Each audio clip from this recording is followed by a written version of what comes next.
Salutations, friends. 'Tis I, said Stevie, and today we're taking a closer look at this bad mamma jamma right here. This is the Divo Knives Buzz prototype. So, starting off, first off, this is the reverse tux model that they're going to have available. 3.3 inch on the blade length, 20 CV on the steel. Nice hollow grind there, and I believe they are calling this the Buzz Cleef as the blade shape. Their decision, not mine. With you see the slot, the hole for deployment, bead blasted titanium on the handle scales, Divo Knives logoed pivot, which I think they've done really well. T8 body screws. The prototype here has T6 for the pocket clip screws, but that is going to change to all T8. And in regards to the pocket clip, you can see that it's going to be able to have a reversible wire pocket clip. Nothing wrong with the current wire pocket clip. It's been in and out of pockets for the last 3 days that I've been carrying it. I've had zero issues with it. It doesn't currently accept a Lynch Northwest clip, but I believe that that's one thing that's being addressed, and it will. A couple more T8 body screws, and then a T8 pivot screw as well, and a completely sterile clip side of the blade. This is a nested titanium liner lock that has really solid lockup. It's black on black right here, so you can't really see the lockup, but the lockup is completely solid. I've had zero lock stick issues. It is riding on caged ceramic bearings, so it does have a nice action, very smooth to open and close. As far as the detent goes, so I think it's dialed pretty dang well for all the methods of deployment. So you have your, they have the buzz cut style front flipper there, snappy. I think the detent is perfect for that. And then once you disengage, it drops right to the nail. I like the way that choil is. Drops to the nail, no problem. Little shake, and it falls shut. You can absolutely slow roll this, and you can also fire it out using your thumb, which for me isn't the case with a lot of holes on this rectangle oblong style hole. A lot of times I have problems using my thumb to deploy it. Not the case with this one. And then you can absolutely middle finger flick this, and yeah, it's great. This jimping right here is done really well. However, well, two things.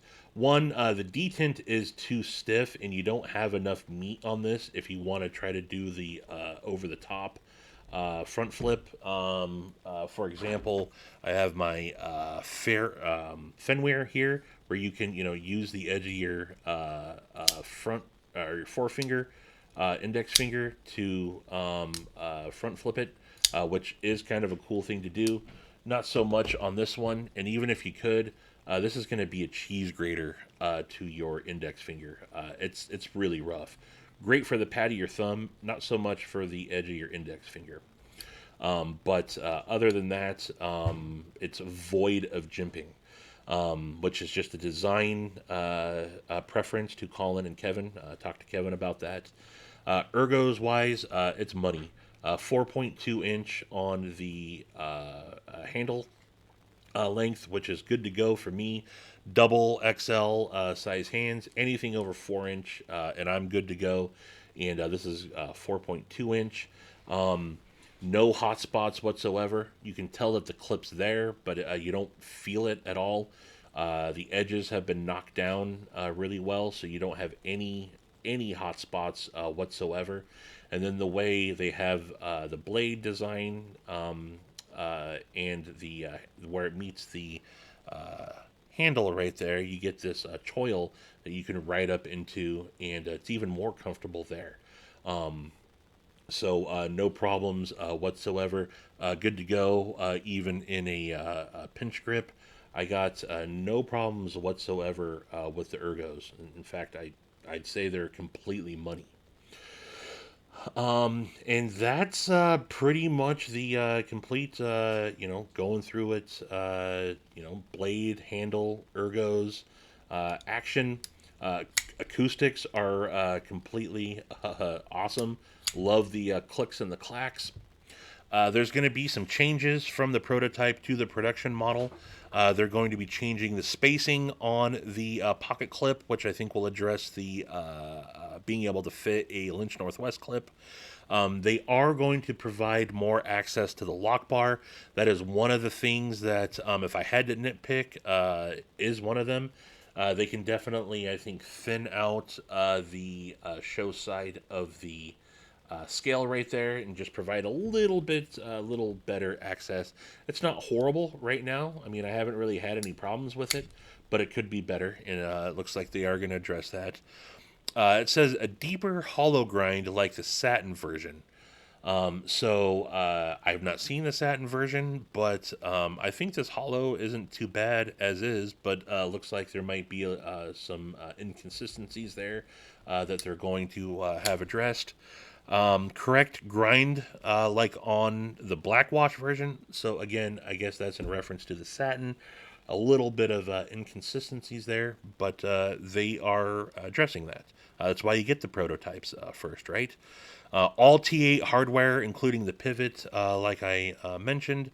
Making sure the plunge grind is behind the edge of the termination. So, again, just paying a little bit more attention to detail. More weight relief if possible. So it won't pick it up on here, but there are a couple of pockets internally on the show side, and then like some round holes on the clip side. They're shooting for under 4 ounces. I weighed this, and this came in at 4.4. So it's very substantial in your hand. It definitely feels has some heft to it. If they can lighten that up a little bit, good on them. But I got no problems with it as is. Heavier black wash on the blades if possible. That is one thing I was also going to say is that this looks more PVD coated than I don't really see the wash part of it. So they're going to try to handle that with the factory as well. Which, if I didn't mention, the OEM on this is Bestech. The lanyard spot on the backspacer. So currently no place for a lanyard, and I'm glad that they're going to do it on the backspacer. That's how I think lanyards should be done. I'm not a fan of lanyards anyway, and putting unnecessary holes in a knife, if you're not going to use them, just seem silly. So putting it on the backspacer, I think, is a nice touch, and that takes care of you lanyard folks. And then they say they're going to dial in the detent for multiple deployments. I don't have any problems with the detent, so whatever they do there, if they improve it, okay, I'm good to go with that. So, that being said, when can you get this? Well, the pre-order is going to start October 15th at 1 p.m. Eastern, which is 10 a.m. Pacific for me. And there are going to be 4 models available. I should also mention they are shooting for similar packaging to the Divo Stout. So I think that they said they're going to try to have this same case. And then I should also point out, Kevin mentioned that it's going to come, just like the Stout did, with a complete extra set of hardware, including a non-logoed pivot. So if you want a completely sterile knife, you can. But they include everything: the bearings, the barrel spacers, the lock bar insert, extra washers, extra pocket clip, everything. So good on them for that. As I mentioned, this is the reverse tux model, and there's going to be 4 different models available. And they're going to be starting at $299, going up to $319. So the reverse tux is going to be one of the models that you're going to be able to get for $299.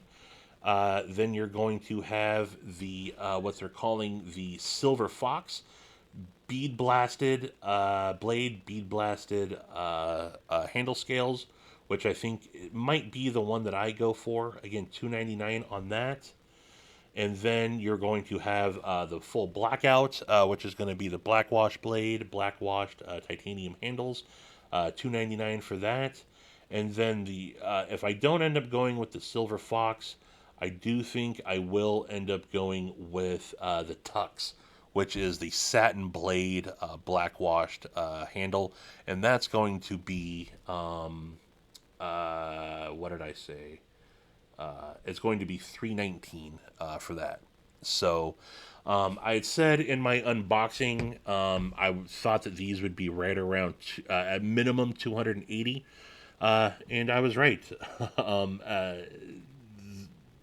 they were going to be at minimum, or excuse me, I had said that I expect them to be at least 280. 299 to 319 for what you're getting, I think is still a really good deal. Sure, I'd like to see these be well under $300, but I don't got a problem with the price that they're charging for these. I do think that this is more of a premium knife. 20 CV, nice hollow grind, very nice attention to detail, full titanium, everything, extra hardware. I think that there is value there. So I got zero issues with the price that these are coming in at. So that's it. Again, October 15th, 1 p.m. Eastern, 10 a.m. Pacific. Four different models available, 299 to 319. I will link the Divo Knives Buzz page in the description, and then also make sure to follow Divo Knives on Instagram. Kevin's great on making sure everyone stays on top of as he's got updates, he's giving them. So, oh, one thing I didn't say is the expected ship date for these is going to be Q1 of 2023. So that is a little ways off. You know, you're looking 5, 6 months for to receive these. That seems to be though kind of the norm right now. So yeah, just know that that's not going to be a super quick turnaround on these. You're not going to get these until early 2023. So there's that. But yeah, what do you guys think? I think everyone's been saying they really like this style more so than the couple of the others. Again, this is definitely much more my style than the stouts. I like the growler. I think that's great as well. I think that's going to do really, really good for them. Opposite ends of the spectrum, that's sub $100. This is going to be $300. But this is my style of knife, from the blade shape, full titanium.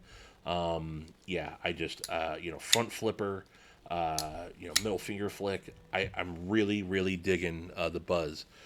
So that's it, folks. But tell me which one you think you're going to be interested in, and yeah, let me know if you have any questions. Feel free to hit up Kevin Lefty EDC with questions as well, or Colin Mason Pierre. They're pretty responsive, pretty well tuned in to the community.